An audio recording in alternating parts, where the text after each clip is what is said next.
député. Je me tourne maintenant vers Monsieur Lefebvre pour la question qu'il formule à l'attention de Monsieur le ministre Copiter sur les incohérences concernant les nouveaux résultats des prises de sang concernant les PFAS. Merci, Monsieur le Président. Monsieur le ministre, désolé d'encore revenir à la tribune pour s'inquiéter des résultats des PFAS, mais il semble effectivement que la deuxième salve de résultats biomonitoring soit tombée. Évidemment, dans la majorité d'entre eux, les résultats sont pires que lors des premiers tests, mais on s'y attendait malheureusement. Dans une certaine proportion, il semble qu'il y ait des résultats qui sont meilleurs, si on peut dire ça comme ça. Et donc, je voulais voir avec vous si on était quand même bien sûr de ces nouveaux résultats. Est-ce que tout est bien sous contrôle? Est-ce que vous pourriez nous donner un peu votre avis sur la situation?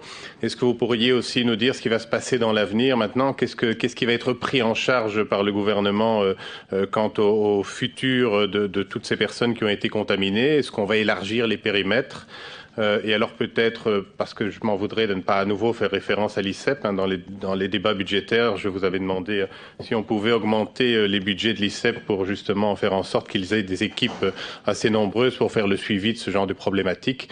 Et donc je reviens évidemment avec ma question, est-ce qu'il ne faut pas revoir à nouveau les budgets de l'ICEP pour faire en sorte que tout soit bien dans les clous? Merci beaucoup. Merci, Monsieur le député, pour cet applaudissement provisoirement esselé.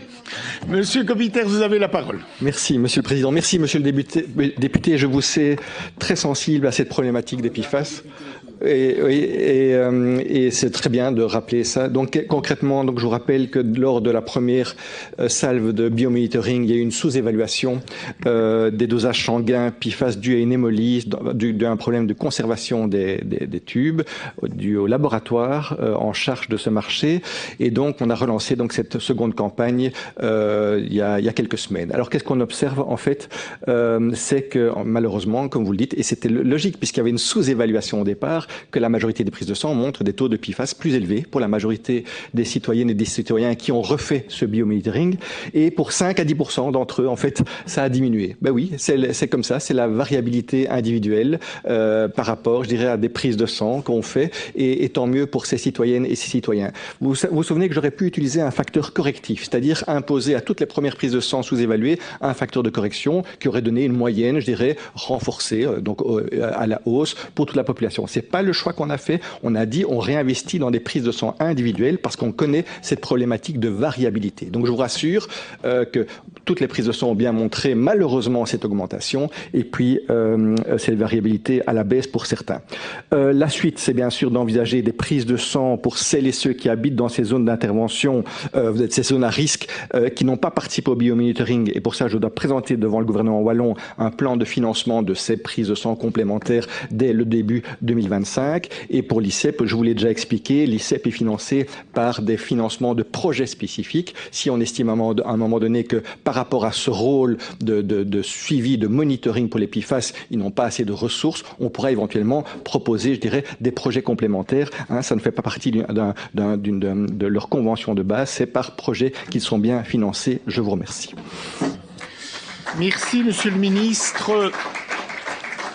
Pour votre réponse, je me tourne vers Monsieur Lefebvre pour sa réplique.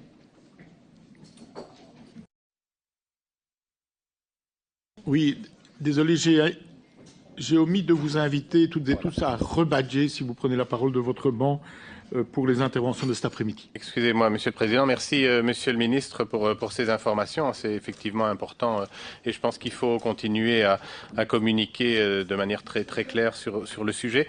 Peut-être vous inviter à informer davantage les bourgmestres et les citoyens dès qu'une information s'échappe, en tout cas dans la presse, parce que j'ai eu au moins des 2 bourgmestres concernés de ma région hier et qui étaient plutôt inquiets de la situation.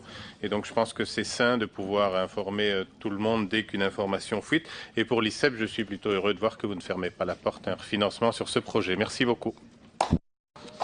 Merci, Monsieur le député.